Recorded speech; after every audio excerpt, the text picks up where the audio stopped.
வணக்கம். இன்றைக்கி நம்ம 8th தமிழ் பார்க்கலாம்.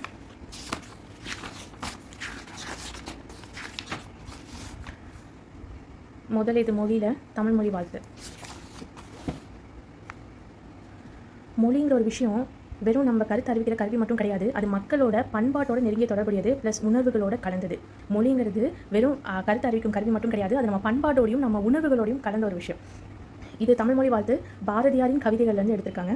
பாடல் பார்க்கலாம். வாழ்க நிரந்தரம், வாழ்க தமிழ்மொழி, வாழிய வாழியவே. வானம் அளந்து அனைத்தும் அளந்திடு வன்மொழி வாழியவே. ஏழ்கடல் வைப்பினும் தன் மனம் வீசி இசை கொண்டு வாழியவே. எங்கள் தமிழ்மொழி எங்கள் தமிழ்மொழி என்றென்றும் வாழியவே. சூழ்களி நீங்க தமிழ்மொழி ஓங்க துளங்குக வையகமே. தொல்லை வினை தரும் தொல்லை அகன்று சுடர்க தமிழ்நாடே. வாழ்க தமிழ்மொழி வாழ்க தமிழ்மொழி வாழ்க தமிழ்மொழியே. வானம் அறிந்து அனைத்தும் அறிந்து வளர்மொழி வாழியவே. பாரதியார். ஸோ தமிழ்மொழி வாழ்த்து பாரதியார் கவிதைகள்லேருந்து எடுத்திருக்காங்க. சொல்லும் பொருளும் இந்த பாடலில் எப்படி ஞாபகம் வச்சுக்காங்கன்னா, இது 2 முறை 3 முறை நீங்கள் திரும்ப படிக்கும்போது இதோட டோன் நமக்கு ஞாபகம். எங்கெல்லாம் வாழ்க தமிழ்மொழி வாழிய வாழியவேன்னு வந்தாவே நமக்கு பாரதியார் கவிதைகள்னு கரெக்டாக நம்மளால் கேட்ச் பண்ண முடியும். ஸோ 2-3 முறை அந்த பாடல் மட்டும் பாடி பழகிக்கோங்க. சொல்லும் பொருளும் நிரந்தரம் கால முழுமையும் வைப்பு நிலப்பகுதி சூழ்கலி சூழ்ந்துள்ள அறியாமை இருள் வன்மொழி வளமிக்க மொழி இசை புகழ் தொல்லைக்கு 2 மீனிங் இருக்குது. ஒன்று பழமை, இன்னொன்று துன்பம். ஒரு குட்டி பாயிண்ட்.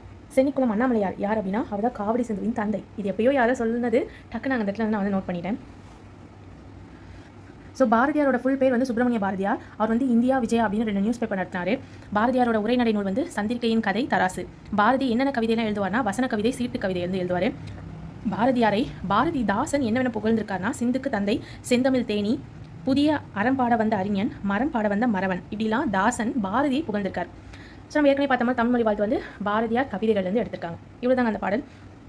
இதுக்கு கீழே கற்பவை கற்றபின் இருக்கு இல்லையா, அதில் வந்து செந்தமிழ் அந்தாதி அப்படின்னு ஒரு பாடல் தலைப்பில் கீழே பாடல் இருக்குது. அதில் வந்து பார்த்தீங்கன்னா செந்தமிழே செங்கரும்பே நந்த விளக்கணிய நாயகியே மொழிக்கெல்லாம் முத்தவளே உயிரும்னி பயிரும்னி வீரம்னி ஆரம்னி யாவும் நீயே. இந்த மாதிரி அந்த ஃபஸ்ட்டு ஆரம்பிக்கிறத மட்டும் பார்த்துக்கோங்க. ஏன்னா ஃபுல் பாடல் படிக்கணுங்கிறத விட நான் இவ்வளோ ஈஸியாக வச்சுக்கிறேன். ஸோ இந்த மாதிரி ஒரு ஸ்பீடாக படிக்கும்போது அந்த லைன்ஸ் ஞாபகம் வரும். ரைட், இது நம்ம செந்தமிழ் அந்தாதியில் பார்த்தோம். அரங்கன் வந்து இது எழுதியிருக்காரு அப்படிங்கிறது ஸ்ட்ரைக் ஆகிடும். ஸோ அதனால் நான் முதல்ல இருக்கிற 2 வேர்டை மட்டும் அதுக்கு நான் படிச்சுக்கிறேன். அவ்வளோதாங்க. இது பின்னாடி புக் பேக் பார்க்குறோம். மக்கள் வாழும் நிலப்பகுதியை குறிக்கும் சொல் வைப்பு. என்றென்றும் என்று கூட்டல் என்றும். வானம் அளந்து வானம் கூட்டல் அளந்தது. அறிந்தது கூட்டல் அனைத்தும் அறிந்தது அனைத்தும். வானம் கூட்டல் அறிந்த வானம் அறிந்த. அவ்வளோதாங்க ஃபஸ்ட்டு இயலோட செய்யுள் பாரதியாரின் கவிதைகள்லேருந்து தமிழ்மொழி வாழ்த்து. அவ்வளோதான்.